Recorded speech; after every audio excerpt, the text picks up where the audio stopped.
chase those crazy bald heads out of town. What's up? It's Del K. Brereton. I'm gonna chase those crazy bald heads out of town. What up, man? We coming on this live today. I'm in your business. I'm gonna talk about some people's business today. Yes, no, it's not gossip. I'm just gonna talk about some businesses. I'm gonna talk about my normal stuff.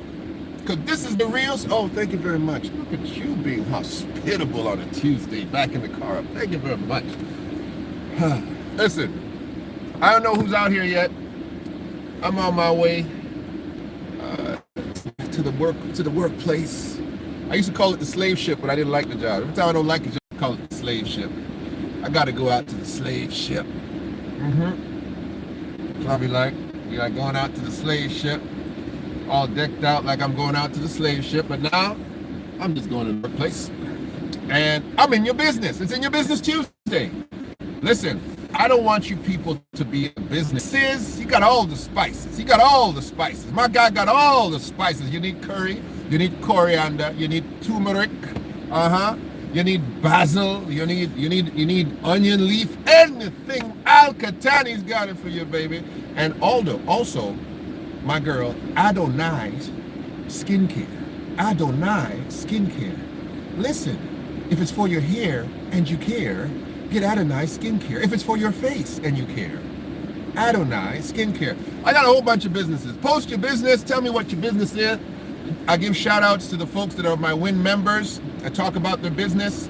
Miss Helen's, I love Miss Helen's jotitdown.com. Don't write it down. Jot it down. Jotitdown.com. I like her business. Al-Katani sent me some spices. I got another brother too. He's been trying to send me some shoes. I think he sent it to the wrong address. That's my fault. Sent to the wrong address. And they're coming back around. Apparently they got sent back to him. He's gonna send it back. So yeah.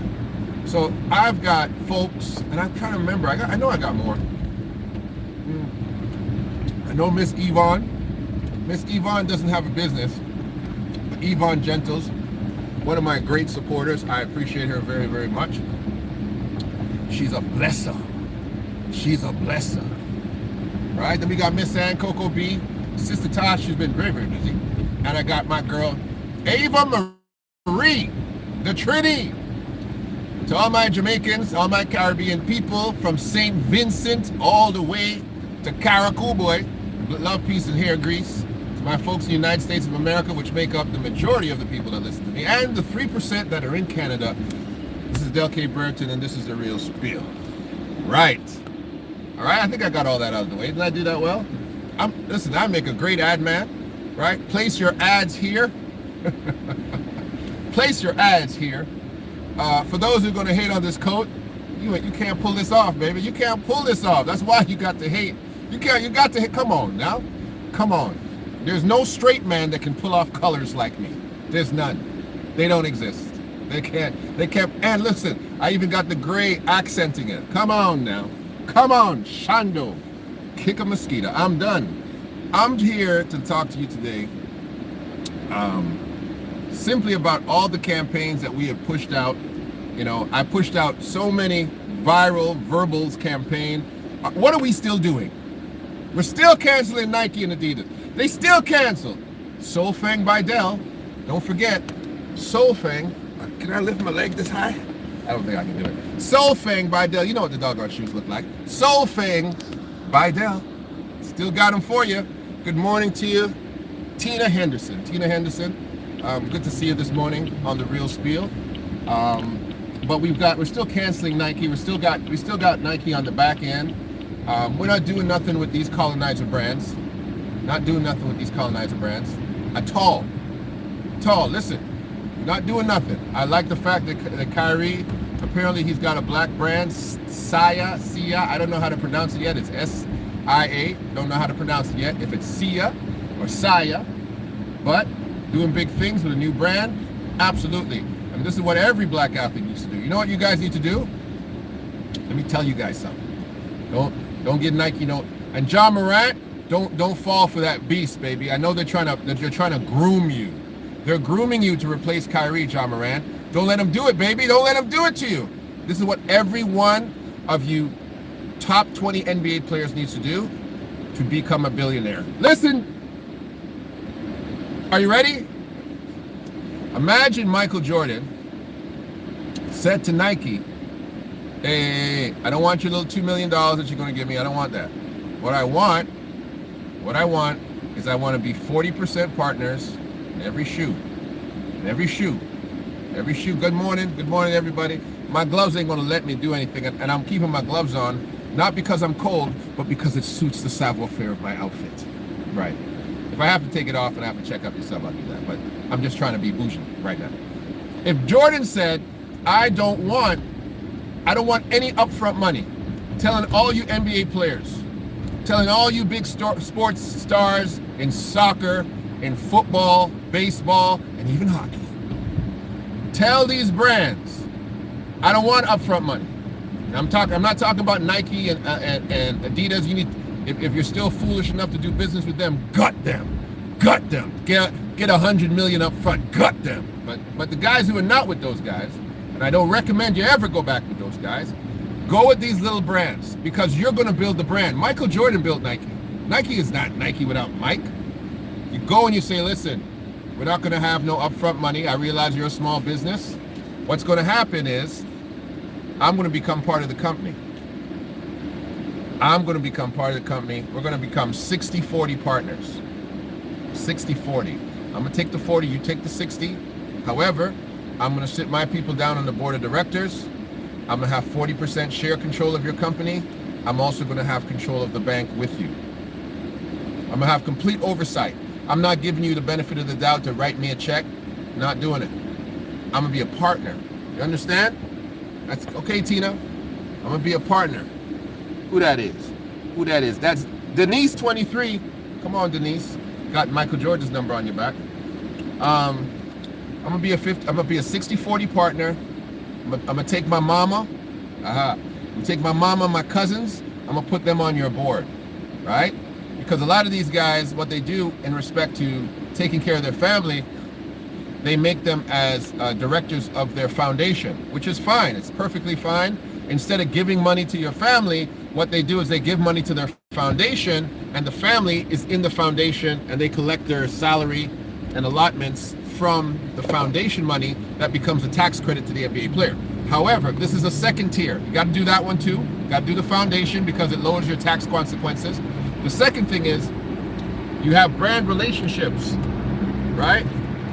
You have proper brand relationships. You go 60-40 with these brands. Put yourself on. Make sure my door's open. Oh, my door open. Put yourself in a position where, that's better.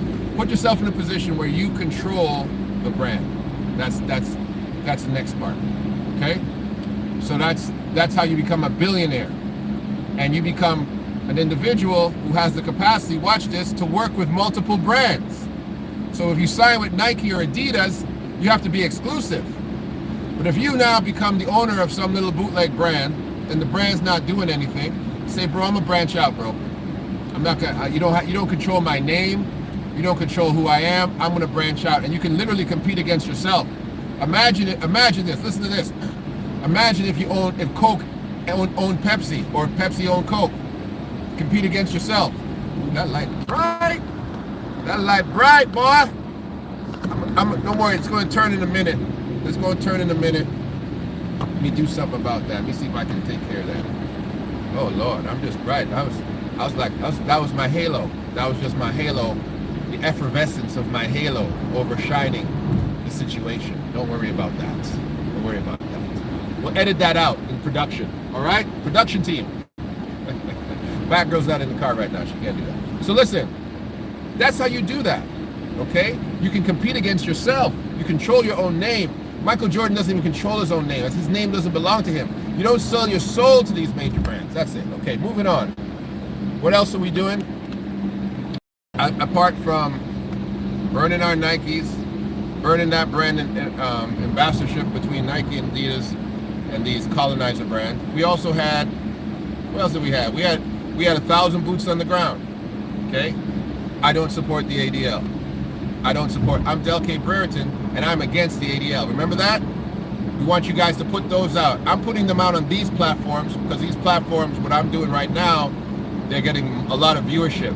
So I can say, I'm Del K. Brereton. I'm out here. This is the real spiel. We don't support the ADL, right? So we're blasting the ADL. We're out there blasting, right? On social media. You know they like to use my words crazy. We're on social media. We're not letting the ADL get any breath, no air. We're not giving them no air. I see a lot of comments. I got to start touching my screen now. I see a lot of comments. Let me see. Oh, here they go. Enjoy the sun. Only if Michael Jackson and Prince could come back and tell. Yeah, you're right. You're right. Them guys were owned, unfortunately. But yeah, the sun. Don't let the sun fool you. It's freezing out here. Okay. Don't let the sun fool you, baby. It's out here. It's cold out here. Polar bear's got a coat on out here. So yeah, we're also we're blasting the ADL. Making sure the ADL doesn't have anywhere to go. I had a brief conversation last night with Ron Dalton, and you know I was you know he was telling me what's up on his side, and I was trying to tell him what's up on my side, and I just really feel that we need to help that brother with the ADL. He's unbothered. He knows that God's with him, and but me personally, I just feel, I'm not saying to the mass that these guys have way too much power, way too much control. Bro, they're using their power to remove you from various platforms, which he understood and admitted to. And he's in a position of unbotheredness, and I understand he has to be that way, you know. But I'm bothered for him. I'm gonna say it like that. I'm bothered for him. I'm offended for him, and I can be offended for my brother. You don't have to be. He's a strong brother. He's holding it down, but I'm offended for him, and you know, I feel that those people are just getting a lot. They're getting away with murder, man. They're getting away with straight murder. Kyrie Irving will be signing a deal to Black-owned company. Yes, I mentioned that earlier. Sia or Saya, and I think that's wonderful. I hope he doesn't sell his name. I hope he doesn't remain exclusive only to them. And puts himself in a power position. I hope he's part ownership. He doesn't need upfront money. He's making $35 million a year. You don't need upfront money. Go for the long plan, right? Get share ownership of the company and put yourself in a position where if you grow it, it's yours forever. Done. Anyway, because and oh, this is the last part. Make sure that if they plan to sell the control, the 60% control to another brand, that you have first dibs at buying that control at a price that you set now. At a price that you set now. Because imagine these guys go and they sell, and Nike says, hey, Sia, we're going to give you guys $1 billion to own your 60% of your shares. Imagine Nike or somebody walks in there and says, I'm going to give you $1 billion today to own that. Those guys are going to sell to Nike. So Kyrie has to set a price right now and say, hey, if you're ever planning to sell out, to sell the brand, you got to sell it to me first, and I'm going to set the price now. I'm going to set it at a valuation of today, period. And then I'll sell it to those guys, and I'll put you in a minority position so that you don't lose everything. Right? Don't that make sense? If I say, yo, this thing going to grow, baby. So I'm gonna set this thing at an evaluation of $150 million today. This company's worth $150 million. If you're ever going to sell out to a major brand in the future, I will have the first right of refusal, and the price will be $150 million. I will assume 85% control. I'll leave you in a 15% scenario so you don't lose everything, but you're never going to sell this thing to Adidas or Nike and leave me sitting here holding the bag. I'm a smart guy, boy.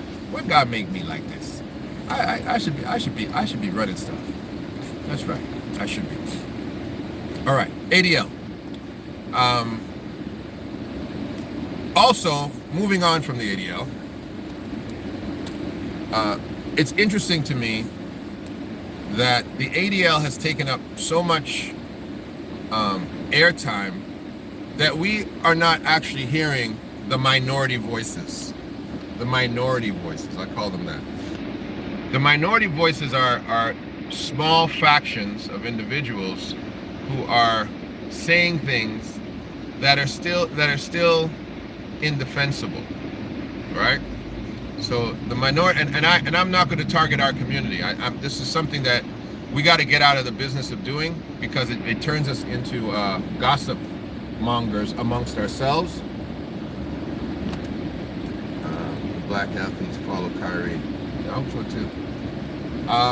But there are minority voices that have a whole lot to say, and we need to be aware of some of these minority voices, right? Most of these minority voices, interestingly enough, live in the political climate of Israel.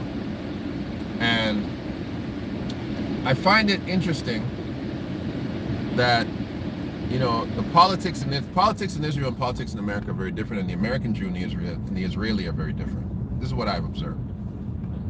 I find the Israeli to be a much more volatile Jew.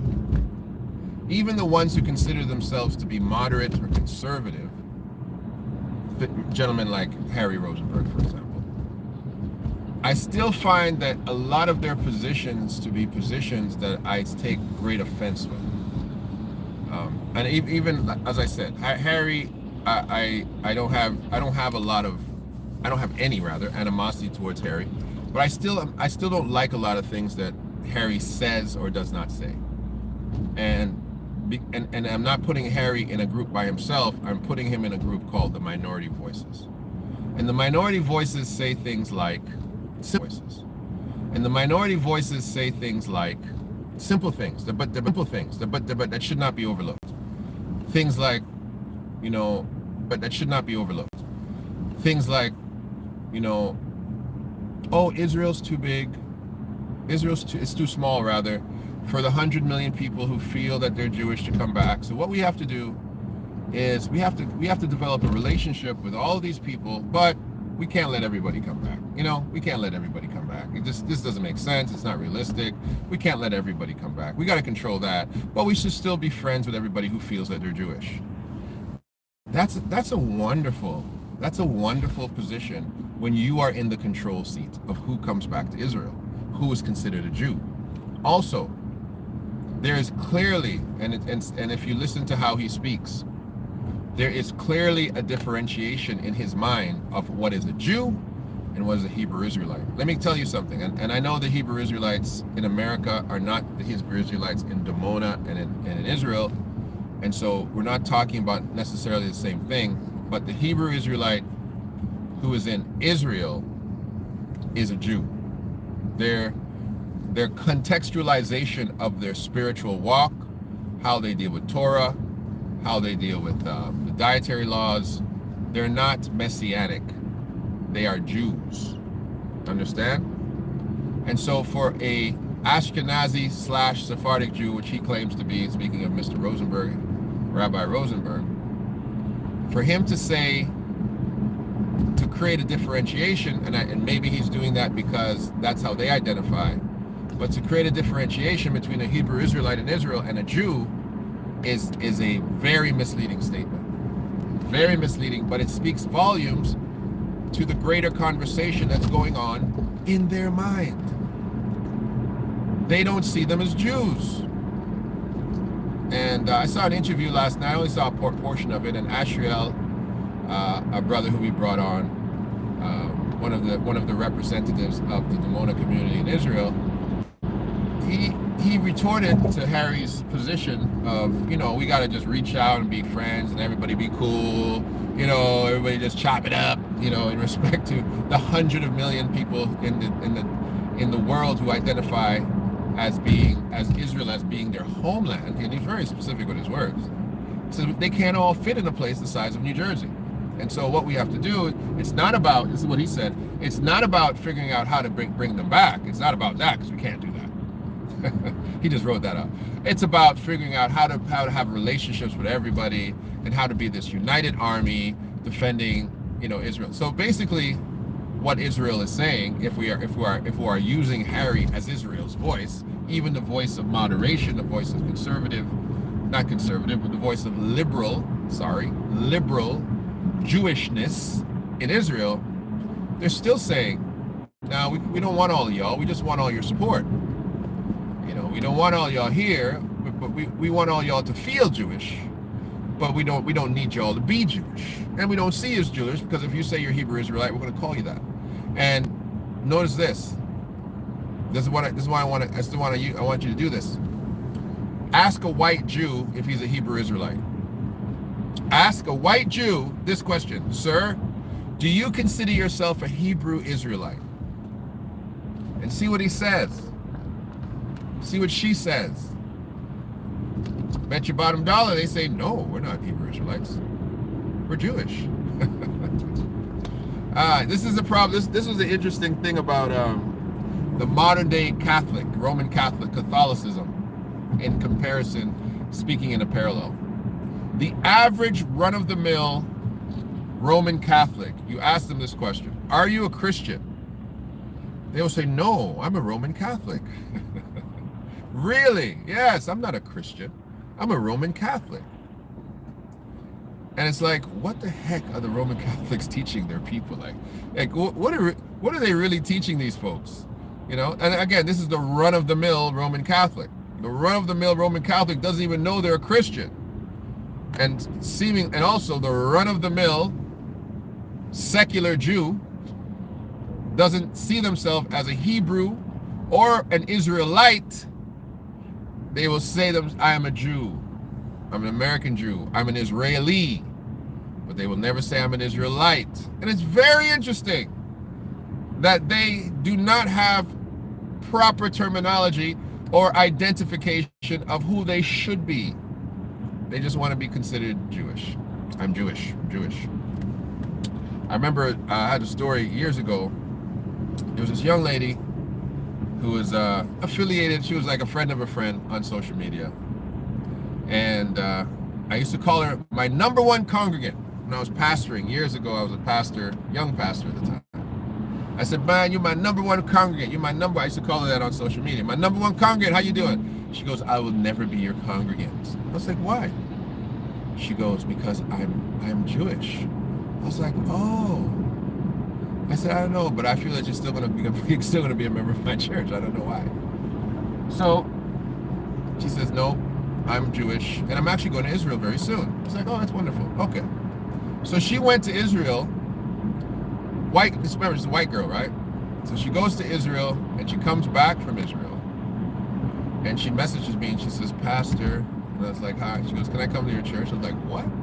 I thought you were Jewish. She goes, I'm not Jewish. I'm like, okay, how does this happen? Well, my dad's Jewish, but my mom's not, so they told me I wasn't Jewish. I was like, oh, poor thing. Come on over to the Glorious Church. And she became a wonderful member of the church. So I only say this story because of Mr. Rosenberg's or Rabbi Rosenberg's words in the life of that young lady, that white young lady who was so anxious to be Jewish. Her dad was Jewish. Her dad was telling her about all of her Jewish history, and she got a little Star of David tattooed on her, and she was trying to go over there and be, you know, the Kardashian Jew. They told her, you're not Jewish, little girl. So this unity that Harry's speaking about, it doesn't even exist amongst white people. Jews don't want whites. They don't want blacks. They want so-called Jewishness. And it's really confusing as to really what that is. When you look into them as a people, it gets extremely confusing, because Jewishness isn't always Torah observance. It isn't always holy living. Jewishness is some specific identity that they have chosen onto themselves. So, 401 West. Why am I going west? Am I going west? Okay, I'll go west. I'll go west. So, okay, we'll go west. So that's it. That's the ADL. That's Jewishness. Those are the minority voices. 1,000 boots in the ground. Are we still attempting to have incursions in respect to direct protests with the ADL? The answer to that is absolutely. The question really is when.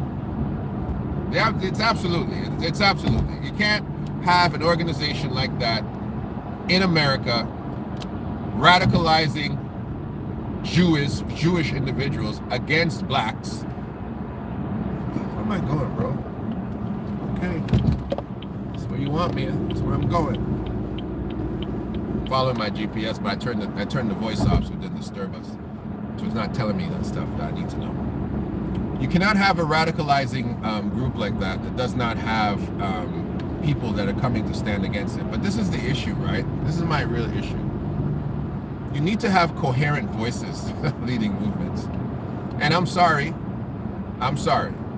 When you're having conversation on secular platforms, you need to talk like them. And I'll say it like Paul said it, you know. When you're with a Greek, you need to talk like a Greek. When you're with a Roman, you need to talk like a Roman. The great thing about Scripture is that Scripture builds a ideology whereby I don't need to turn to a scripture to have a conversation about something that is a scriptural ideology.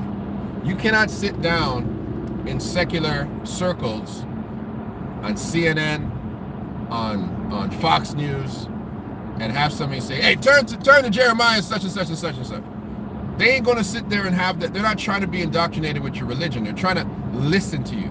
When Malcolm X and Martin were having conversation, man, you better tell me which direction to turn. We're having conversation with Ted Koppel and having conversation, having his Berkeley interview. They weren't taking up the Bible and saying, turn to this verse, turn to that verse. Oh, it's straight ahead, that's where I'm going. They weren't doing that. They were using the rhetoric of their religion that built the wisdom of their ideology. And they were talking to people in ways that they understood. They were, this is the word I'm going to use, parabolic, right? They spoke to the people in their own language, allowing them to see the philosophy, because faith is a philosophy, but philosophy is not a faith, which is what I taught the other day. Parking. So it's important that the coherent voices of a movement can speak in ways that people understood. If when we're having conversation with rabbis, they're always quoting Talmud, we don't read that book. Nor do we consider nor do any of us on this side of the fence consider Talmud to be scripture or authoritative. They think it is. We beg to differ. Talmud is not authoritative to me. It is a book written by men and written by some very ugly mentalities.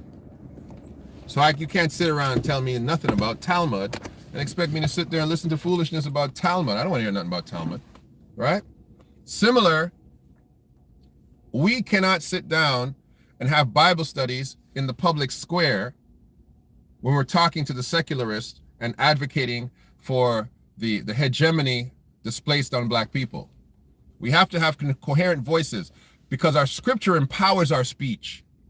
And when we go back into church and we go back into our places of worship, we sit down and we dice up the word so that now we come out with the collective ideology and brain of how to address the world. But you can't speak our language to a world that doesn't understand our language. So the coherent voices of a movement have to be able to have dialogue with the devil. We do. We have to be able to sit down with them and say, okay, what would you like me to do? Would you like me to turn these stones into bread? Well, what would you like me to do? And so we need to be able to have, I would say again, coherent voices leading a movement, right? Carrying yourself in a way where people say, okay, I see it, I understand it. So it's very important. It's one thing to be a social media voice, but it's another thing to be actually an activist voice that people are listening to. It's important, and it's important for those things to be heard. All right? I've reached my place of destination. This is the real spiel. Don't write it down, jot it down. There's a lot of stuff I said. You'll write it down, jot it down. Adi Al-Katani. I hope you go to join my community page. look into some of those things. Look into Adonai Skincare. I've got some other businesses too. You guys got to send me emails. I got a bunch of y'all in the Wind group, but people haven't necessarily sent me emails. Same thing with the Spirit group. Earth, thank you for supporting us. Who else do I want to give a shout out to? I got to give shout outs. Anne Marie, all the individuals who are supporting everybody, supporting the brand. There's a lot of merch that's coming out. Batgirl on the back end is doing some stuff, so that go into the store. Go into the store, check out some stuff. You might want to do some stuff for your people for the holiday season, because I know some of y'all don't like good words. Y'all don't like good words. Christmas, that's Christmas. See that? Y'all don't like that, right? You don't like that word. I'm a Christian. We deal with Christmas. All right, so leave me alone with my ideology. You want to argue with that? Have a conversation with that. We can go. We can go. You're ill-equipped though. You can't mess with me. I'm 2 guns loaded with that stuff. So love you, man. I love this group. I love this channel. I love everybody who supports it. I'm here for you. Big Dell, I'm going to talk very soon. Again, I've got a lot of teaching documents that I want to get out to some of you, and bless you, okay? We'll talk very, very soon. Shalom. Praise God. Glenda, why are they going? Virgin Mary. Yeah, we can talk about Catholicism. Yeah, Harry is the great toe tapper. He is. Take on the River Jordan drying up. The River Jordan's always been a stinky-ass river. I went to Israel. People wanted to get baptized in the River Jordan. I was like, why? That thing stank. Woof. That thing smelled terrible. That's why I understand the story with Naaman even better. I understand the story with Naaman even better. There's a high sulfur, for those who don't know, there's a high sulfur pH level of the River Jordan. It's a terrible stinking ass river. Nobody would want to be baptized in it. It's always stunk. And so the story with Naaman, the leprous man who comes to see Elisha to get his leprosy healed, and Elisha says, go dip 7 times in the Jordan River. He's like, why would I want to bathe in that nasty ass river? That river nasty. And it makes more sense. It makes more sense. But the Jordan River is drying up. I never heard anything about that. Thank you very much, Val. Thank you very much, Val. I appreciate you. St. Louis, what's going on, St. Louis? Yeah, it's Glenda. All right, Tina. All right. I ain't going to let up on the ADL. Listen, I was born to knock them out. That is not the place where baptisms took place. P. McKay, have you been to Israel? Because the Jordan River is the Jordan River. You know what I'm saying? The river's the river, bro. So, I don't know. If you haven't been to Israel, a lot of these things, you've been there, so why is it, tell me why it's not the place that baptism took place, because I got to go inside. Tell me what you mean. I'm going to give you 2 minutes to write that down. I'm waiting. We waiting on you, man. Right quick. Well, I think it's a young lady. I think P. McKay, I think you're a young lady, aren't you? The P. McKay messes me up because I have a brother named Paul McKay who's a friend of mine. And so sometimes when I say P. McKay, I'm thinking of him, but I don't know if you're male or female. I believe you're a female. I believe. I'm not sure though. But I've seen you here many times. So nothing. We'll get back to it later. Love, peace, and hair grease, everybody.